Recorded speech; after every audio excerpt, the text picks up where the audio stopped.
Pastor Matt. And I'm Mary Rose. And welcome back to our podcast, Reading Through Scripture. We are in Exodus, and we're getting through, I know what can be some difficult passages to plow through when it's just kind of the details about the tabernacle and about the priestly garments. But I think there's some important details we learn as we go through these. And we're going to pick it up, and I think we're going to get through some of this pretty quickly today. But we're going to pick it up at the beginning of chapter 27 of Exodus. Build an altar of acacia wood, 3 cubits high. It is to be square, 5 cubits long and 5 cubits wide. Make a horn at each end of the 4 corners, so that the horns and the altar are of one piece, and overlay the altar with bronze. Make all its utensils of bronze, its pots to remove the ashes, and its shovels, sprinkling bowls, meat forks, and fire pans. Make a grating for it, a bronze network, and make a bronze ring at each of the 4 corners of the network. Put it under the ledge of the altar, so that it is halfway up the altar. Make poles of acacia wood for the altar, and overlay them with bronze. The poles are to be inserted into the rings, so they will be on 2 sides of the altar when it is carried. Make the altar hollow out of boards. It is to be made just as you were shown on the mountain. So, if you looked at the pictures that I put up with the podcast or on the podcast last time, you kind of saw the diagram that kind of showed the tent and the most holy place, what was in there, and the holy place, what was in there, and kind of the outer court of the tabernacle. This is kind of right at the entrance out in the court of the tabernacle, where the people could go, because this is where the offerings are given. And there's two altars in the tabernacle or temple, and we hear the one here that's in the outer court, and the altar of incense, which is right before the curtain, but we won't get to that until chapter 30. There's only the 2 altars. And this altar is right at the front entrance before you can go into the holy place, kind of showing that there's a need for blood to be shed to pay for atonement before there can be real fellowship and restoration with God, before the relationship can be restored. So while, especially to us, the death of an innocent animal is unsettling, it probably would have been for them too, in some ways, maybe a little less than us, but I think that's meant to remind us and remind them of the uncomfortable cost of sin. Sure. Right? You're supposed to actually know that our rebellion against God, our failure to uphold this, has a very real, tangible cost. And so this is the altar that is, again, on the outside that the people could come and bring their sacrifices to. And as it notes, it's kind of hollow, right? Filled with earth and rocks. It's kind of what we find out later. And this is outside of the tabernacle itself. So in the court of the tabernacle, where there's an outer kind of curtain around, but it's not the one that's covered on the top. And this is where the burned offerings were burned up on top of it. That's why you need the tongs and you need the shovel to clear it out. And it's where blood would be placed on the altar. And often it's placed at the horns at the 4 corners of the altar. And I don't exactly know, and it doesn't say specifically why there's horns on the 4 corners, but that's not only is that common is that true of this altar, it was very common in other altars from the other worship in the area that we know of. We found other old altars that had horns. And so those are kind of on the corners.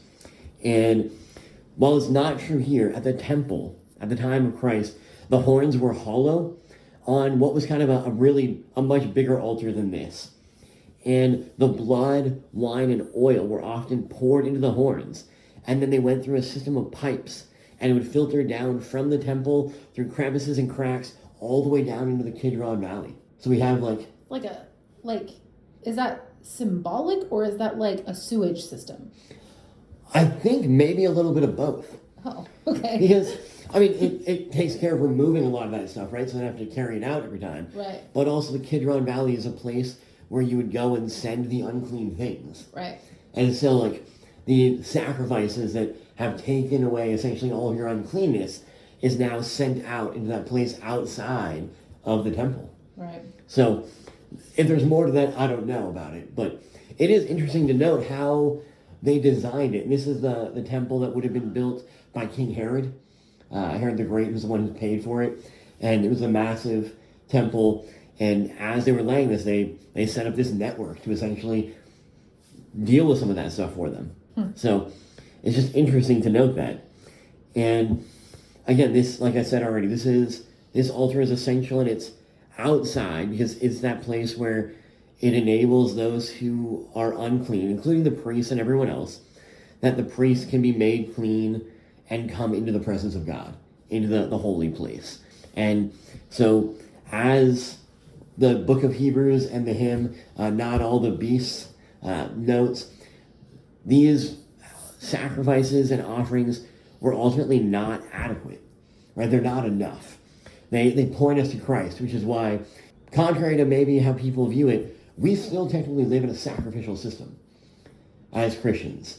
It's just that the final and full sacrifice has been paid, but we still believe that our atonement, our being made right with God, was by a sacrifice. It's just all of those in the Old Testament relied on the promise of that coming fulfillment, and now we look back at what's already been fulfilled and made complete. So picking it up at verse 9, you shall make the court of the tabernacle on the south side. The court shall have hangings of fine twined linen, 100 cubits long for one side. Its 20 pillars and their 20 bases shall be of bronze. But the hooks of the pillars and their fillets shall be of silver. And likewise for its length on the north side shall there be hangings 100 cubits long. Its pillars 20, and their bases 20 of bronze. But the hooks of the pillars and their fillets shall be of silver. And for the breadth of the court on the west side, there shall be hangings for 50 cubits, with 10 pillars and 10 bases. The breadth of the court on the front to the east shall be 50 cubits. The hanging for the one side of the gate shall be 15 cubits, with their 3 pillars and 3 bases. On the other side, the hangings shall be 15 cubits, with their 3 pillars and 3 bases. For the gate of the court there shall be a screen 20 cubits long, of blue and purple and scarlet yarns, and fine twined linen, embroidered with needlework. It shall have 4 pillars, and with them 4 bases. All the pillars around the court shall be filleted with silver. Their hooks shall be of silver, and their bases of bronze. The length of the court shall be 100 cubits, and the breadth shall be 50 cubits, and the height 5 cubits, with hangings of fine twined linen, and bases of bronze. All the utensils of the tabernacle for every use, and all its pegs, and all the pegs of the court shall be of bronze. So, just note, do you remember what were all the bases and pillars supposed to be made of for the inner court? Gold? They were all at least covered with gold. And so you see as we get to the outside now, it's less expensive material. It's bronze and silver hooks in a few places. So it shows kind of the hierarchy? The lower hierarchy of this outer court. And I think we talked about this already, but there in the tabernacle, there's only one court. And so there's only one court around the holy place and the most holy place. Just one kind of giant square. And that's different from when you get to the temple, where there are multiple courts. There's a court for the men, there's a court for the women, there's the court for the Gentiles. And all of those have a holy place in them? Like the holy place at the center. Oh, okay. And so like in the temple, it's bigger, and they have multiple courts and areas for the lay people, for lack of a better way of putting it, the common people, to come in. But they even have a separate court for those who are Gentiles and can't go all the way in yet. And so in this court, the only things that are there are this altar that we've just heard of, and the bronze basin, which we'll read about, I think in chapter 29 or 30, where the priests wash before they can go in. And those are the only things in that part of the court. So it was just where you brought the offerings and where the priests would be cleansed before they went in. And I don't have a whole lot more than that. So we'll read the last couple verses of this chapter. So this is picking up at verse 20. You shall command the people of Israel that they bring to you pure beaten olive oil for the light, that a lamp may regularly be set up to burn. In the tent of meeting, outside the veil that is before the testimony, Aaron and his sons shall tend it from evening to morning before the Lord. It shall be a statute forever, to be observed throughout their generations by the people of Israel. So just a small note, olive oil is chosen because apparently of all the oils, olive oil burns the purest and gives the purest light, the brightest light. So that's part of why olive oil is used. And the first I imagine pressing, they also had a lot of olives there. sure.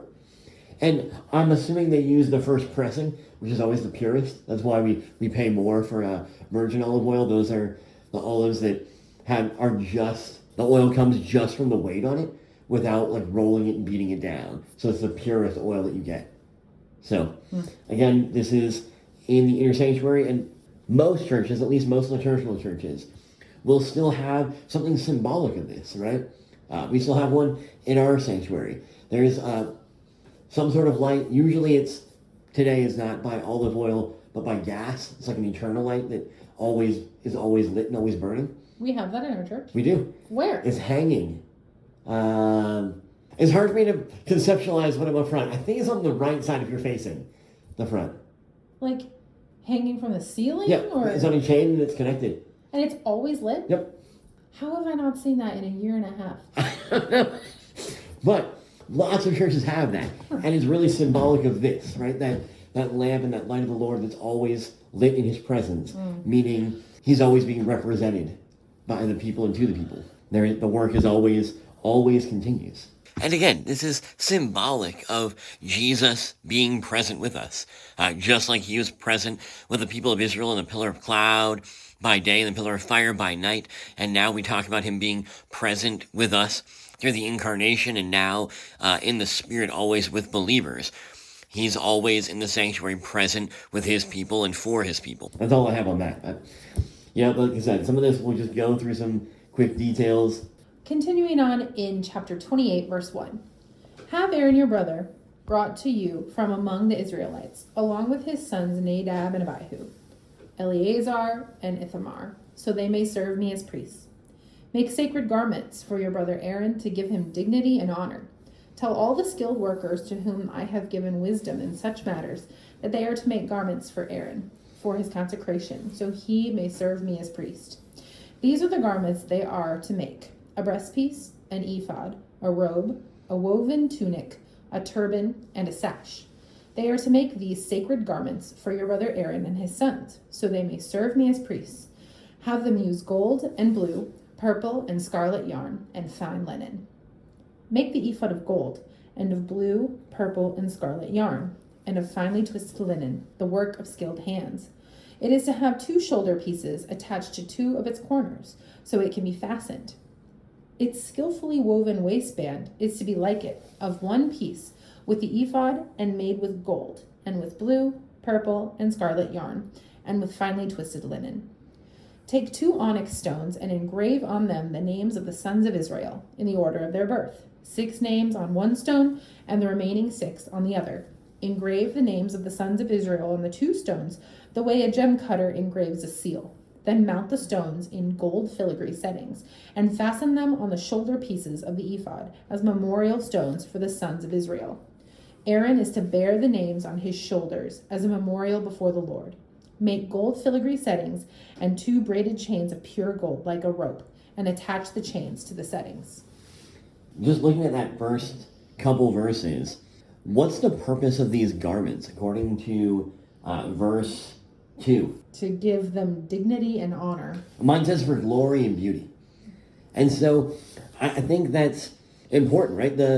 In a sense, in this time, the priestly office was intentionally elevated in the eyes of the people, right? They're given dignity and honor. And the apparel would serve to distinguish them as in a class of themselves, right?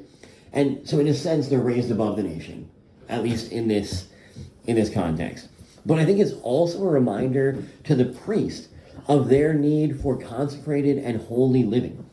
So the clothing of the priest was like an icon, pointing forward to the great high priest who was to come and what he would be like. So I think about that there's in the Pauline pastoral epistles, so in particular 1st and 2nd Timothy and Titus, where he's speaking to people that are taking charge as pastors, essentially. Paul repeatedly talks about the fact that the elders or the pastors are to be held to a higher standard, right? That their lives have to be distinguished. Not that necessarily they should be above others, but they do need to be above reproach. They need to be almost, I don't want to say more godly, because that's probably gives the wrong kind of connotations, but the character of a priest or a pastor matters. It matters for how they set the example for the people. The people aren't going to follow if the priest or the pastor isn't living well according to the standard. And we see how that filters down throughout in the rest of the Old Testament. When the priests and the leaders are not acting godly, the people follow into debauchery and all kinds of other sin. It doesn't end well. And so I think the vestments are meant to convey something. And we're in an interesting context where for a lot of churches, the pastors have jettisoned all of the traditional vestments that the church still uses. And it's not exactly an ephod and those things that the high priest wore, but there's a reason behind the vestments that the pastor wears. So not even speaking of Sunday morning, why might a pastor wear a clerical? What does it symbolize? Do you remember? So like when you wear the black clerical with the white tab, it's symbolic of like the words you speak being pure because you are speaking God's word to us. And why is it black around that? Because that's sin. Right. So despite the fact that the pastor is still sinful in need of God's grace, the words of absolution, the declaration of the gospel is still pure and true. So it's symbolic of who we are, that we're not the perfect representative or the true high priest, but we speak the words. And in the small catechism and in our confessions, it talks about, I think we use this, I think it was on Monday or Thursday, I can't remember now, might have been Good Friday, where I spoke up from the front and said, do you believe that the words I speak are not my words but God's words? And then we did kind of the absolution. Let it be done for you as you believe. So in our own tradition, we have this right that kind of reminds us that the authority to forgive sins is not in the pastor, but in the pure words that I'm speaking from God. And just as any Christian can say it, but the pastor does it as a representative to the whole church or the community. So it reminds me of that. Why is the alb typically worn that's white? I mean, is it similar to the tab, like the that we're clothed in Christ's righteousness, so we're made white as snow? So yeah, it's like the same reason why when you baptize a baby, we typically have them in white or put them in white, right? They've been clothed in the righteousness of Christ. We're covered in that. And then why do they wear the stoles? Well, the stoles change with the liturgical season, so I don't know, to point us to the like festivals and what does it represent? You think that it's going around our neck like that?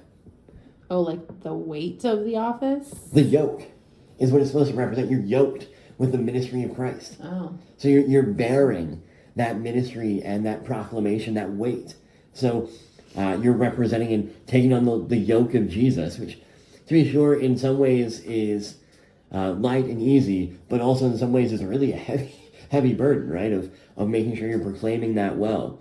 So if that's what the stoles represent, why do so many pastors have their own stoles? Doesn't it seem like churches ought to own stoles and pastors should wear what the churches give to them?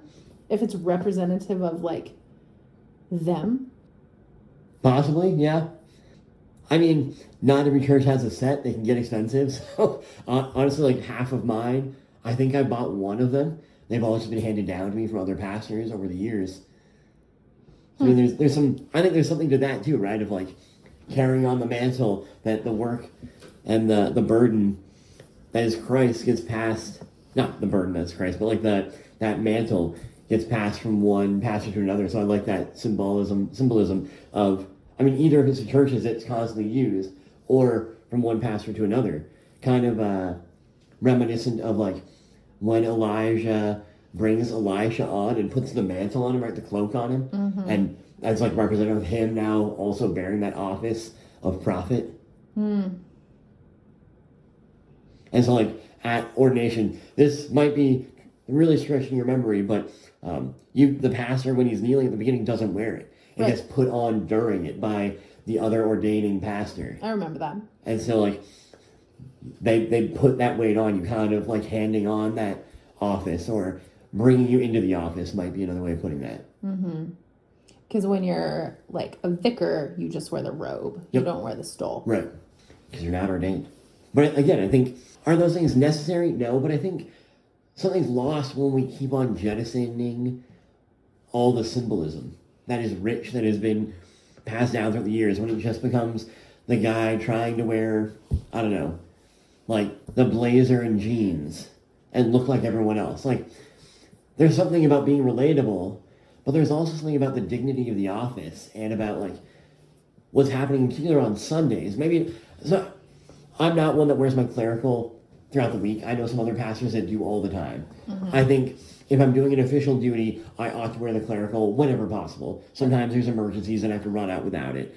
But I think when you do it on Sunday and you know you're doing this holy work, something that is sacred and not just ordinary, weightier moment of like declaring forgiveness and proclaiming the gospel, it makes sense to say, no, there's something unique happening up here.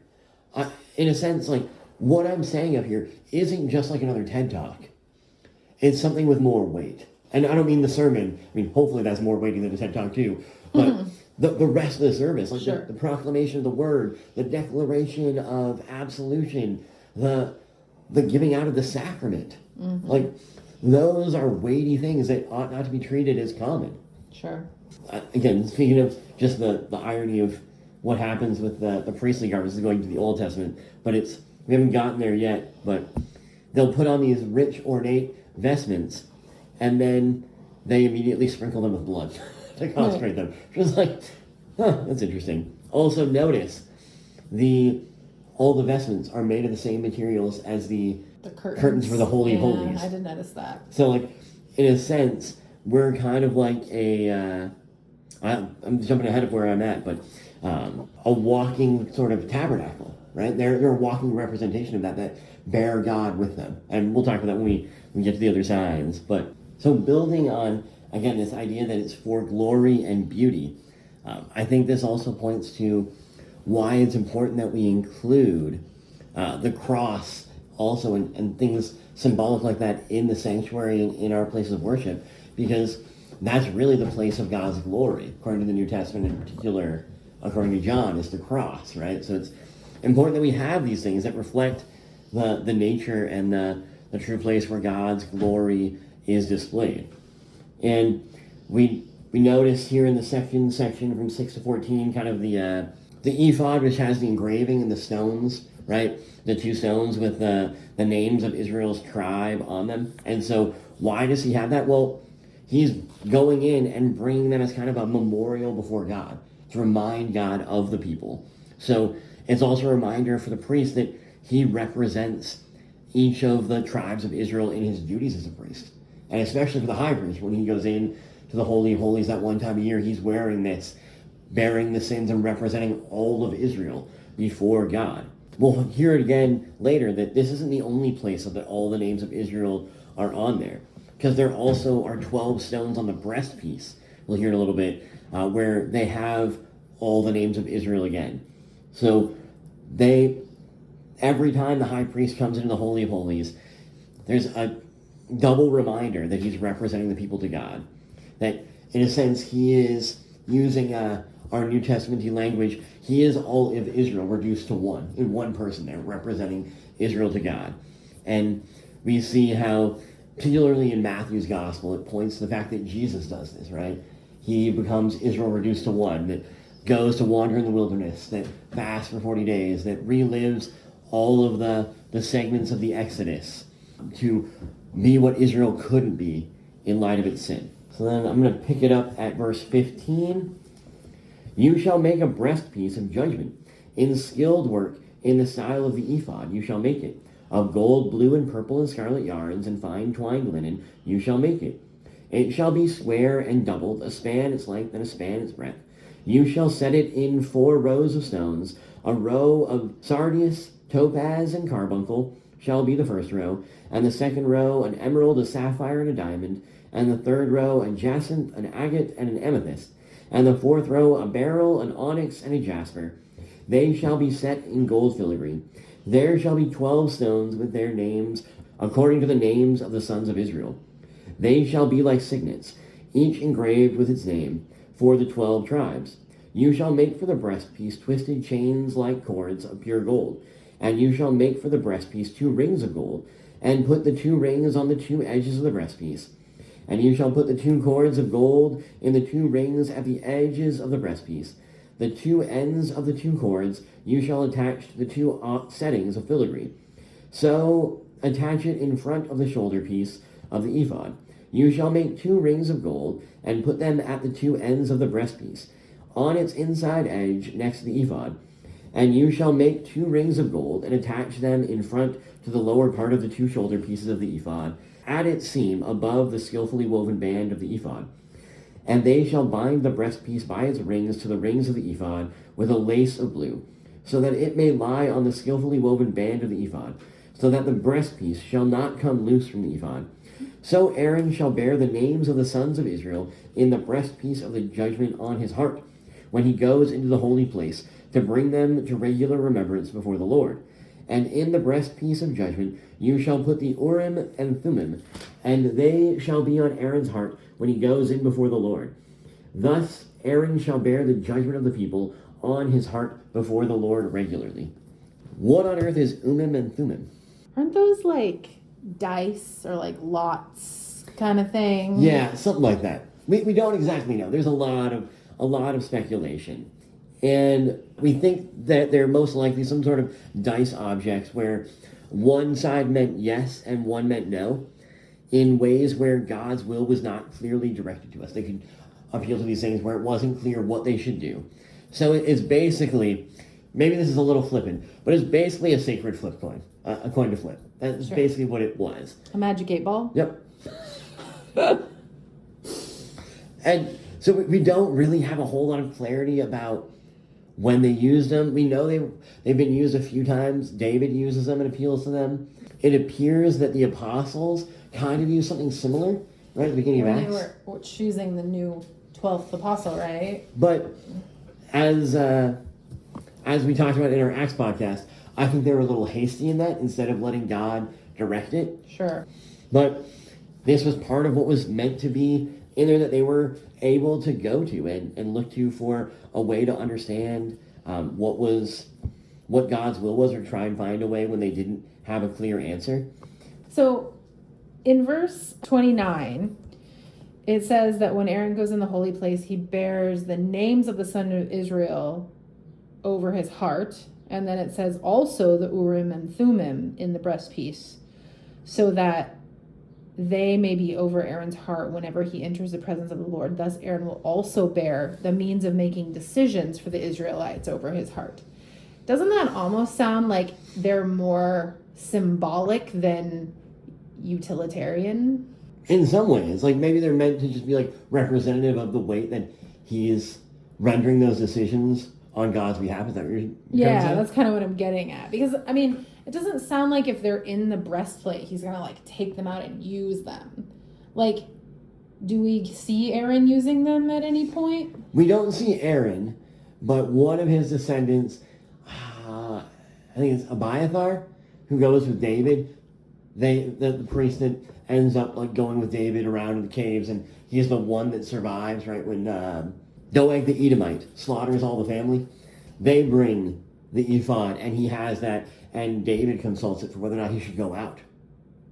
They consult the Urim and Thummim. And there must be, since there's two, there must be some way where it's like, one is yes, one is no, and one is not clear yet, or check again later is the magic 8-ball. Right. And it seems like maybe that Saul was trying to do something similar to that when he says at the end of 1 Samuel that he's gone and the Lord won't answer him anymore, won't give him a clear answer. So he's consulting these things, and it keeps on coming up. Check back later.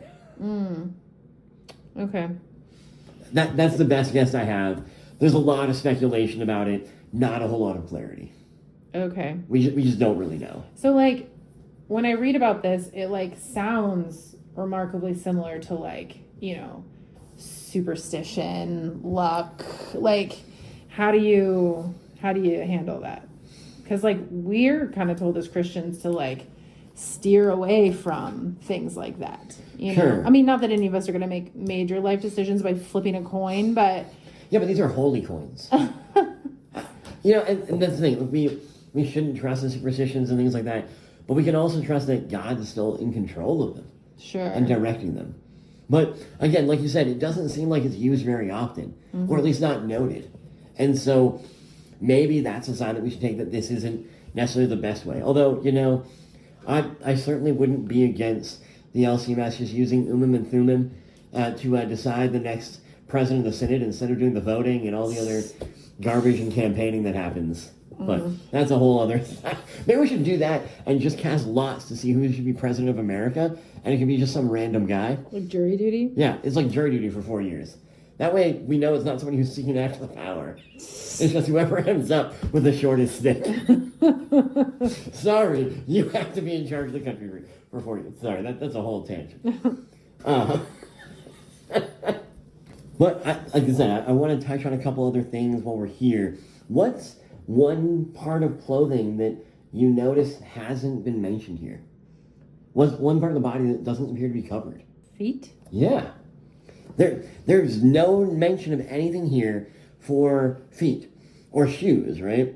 And remember, at the beginning back in Exodus 3, when Moses encountered God told him to take off his shoes. And so this is in part because, at least in those cultures, and I think still today in a lot of cultures, shoes are considered unclean. Sure. They're out in the world, they're on the street, they're in the dirty marketplaces, so you take off your shoes, you don't wear them in the presence. And we're in one of the weird countries where we often keep our shoes on in the house, but if you think of a lot of other cultures, that's not the practice. And part of that is because you then are tracking in all the stuff from on the street. But I don't know, I kind of try to have my inside shoes, my outside shoes.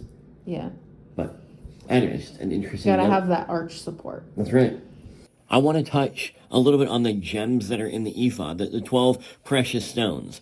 We don't exactly know what each of them are.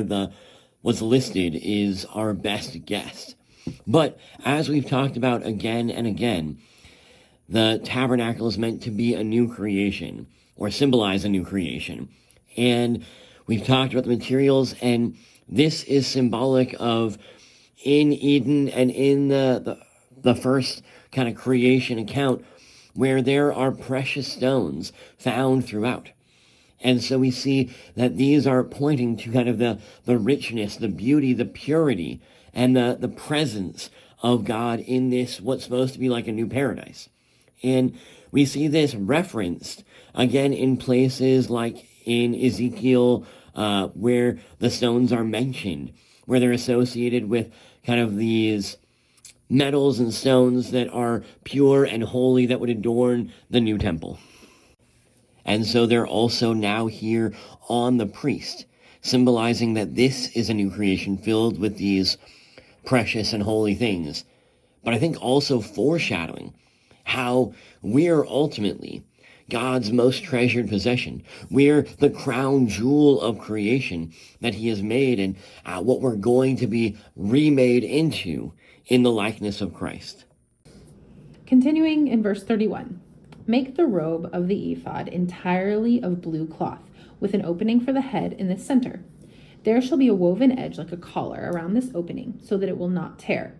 Make pomegranates of blue, purple, and scarlet yarn around the hem of the robe, with gold bells between them. The gold bells and the pomegranates are to alternate around the hem of the robe. Aaron must wear it when he ministers. The sound of the bells will be heard when he enters the holy place before the Lord, and when he comes out, so that he will not die. Make a plate of pure gold, and engrave on it, as on a seal, holy to the Lord. Fasten a blue cord to it to attach it to the turban. It is to be on the front of the turban. It will be on Aaron's forehead, and he will bear the guilt involved in the sacred gifts the Israelites consecrate, whatever their gifts may be. It will be on Aaron's forehead continually, so that they will be acceptable to the Lord. Weave the tunic of fine linen, and make the turban of fine linen. The sash is to be the work of an embroiderer. Make tunics, sashes, and caps for Aaron's sons to give them dignity and honor. After you put these clothes on your brother Aaron and his sons, anoint and ordain them. Consecrate them, so they may serve me as priests. Make linen undergarments as a covering for the body, reaching from the waist to the thigh. Aaron and his sons must wear them whenever they enter the tent of meeting or approach the altar to minister in the holy place, so that they will not incur guilt and die. This is to be a lasting ordinance for Aaron and his descendants. So, a couple things. We don't exactly know why it's alternating pomegranates and the bells and why that's there. I mean, it sounds like it's interesting that so that when he comes to the Lord, like it's like the Lord, so the Lord will know that he's approaching. It's kind of what it sounds like in here. It's almost like a warning bell. So like God's not surprised, or he doesn't catch him unawares and get struck down as dead. So it's maybe to announce that he's the one that should come in. Later tradition is that he wore the bells in case he was struck down dead. So that way, if something happened and they didn't hear them, they would tie a rope around them, the high priest later, so they could drag him out if he died in the most holy place. Right. Which is just interesting. And, I mean, the pomegranates are often a symbol of life and fruitfulness and of God's blessings. Traditionally, contrary to most modern iconography. What was that word you just said? Iconography. What is that? Like depictions in pictures. Oh, iconography. Yeah. Okay, gotcha. Okay. The tradition is that the forbidden fruit was actually pomegranates, not apples. I've never heard that before. It's more that apples were painted because they were able to be grown in like European settings, so that's what they depicted as the fruit, and not like traditionally it's pomegranates. Interesting. So I don't know if there's a connection. Okay, I got there. like a random thought here. It kind of sounds like because they're making pomegranates of blue, purple, and scarlet around the hem of the robe. Like, do these look like pom poms? Like tassels? Maybe. No, pom poms. Oh, maybe. Like, do we get the word pom pom from pomegranates? I have no idea. That's a different podcast of looking at the etymology of words. Maybe. I had never, not an observation I had ever Like, made. that's how you make a pom pom, though. You take yarn and you like spin it around something, and then you cut the yarn and it makes a little puff, like what's on top of a stocking hat. Oh, yeah. Like, doesn't that sound like it's like he's got that alternating with bells at the bottom of his robe? Kind of. Pom-poms. Pomegranates. I'm going to look it up. Aaron was wearing pom-poms and bells into the inner part of the sanctuary. Well, that's what it sounds like. Yep. And then, note the golden plate, right, marking with holy to the Lord. This is speaking not primarily of Aaron, but of Israel as a whole, that they're made holy before the Lord, right? Aaron represents the whole people. So again, it's that Israel reduced to one in him. But why does wearing it on his forehead mean he's bearing the guilt? Like, I don't understand that part. This probably has more to do with the connection with the Day of Atonement, because that's when he would go into the Holy of Holies, which we haven't read about and is not recorded in Exodus. But he goes in there and he lays his hands on the sin for the one goat that's offered up. The other sin is taken away, and he goes and bears and throws the blood for all the people of Israel in their sin before the Lord on the mercy seat in the Holy of Holies. So that's why he bears their guilt as he brings it in to make that atonement for them. Okay. And so, again, he's representing Israel to Yahweh. And they remember that the whole point of God calling Israel was so that they have been set apart to represent Yahweh to the nations. So in Revelation 14:1 and 22:4, we hear how every believer has now become a priest to God. We represent God to everyone else. I have two other notes on this. One, the undergarments seem to allude to and remind us of the clothing which God made for Adam and Eve in the garden to cover their nakedness. So kind of, that's in Genesis 3:21. So they're not to have their nakedness exposed before God now here. And then last, I think, as it's interesting that we read all of this description and the priests put on all these clothes to do their work, right? They're clothed in so many layers, something so ornate. How is Christ clothed when he does his work? Simply, like a tunic. How is he clothed when he's doing his work as high priest? Oh, he's naked. He's undressed, right? He's stripped nude. So there's this reversal. We have to cover up to do the work. The priest did, anyways. But Christ in his perfect humanity is stripped down to nothing to do his work. And thereby he clothes us in his righteousness. just he doesn't need all the other things to Sure. make himself worthy to be in God's presence. He gets degraded and down to nothing, and that's enough. And we need all these other things before we can approach God. I will stop there. We'll pick it up at chapter 29 next time.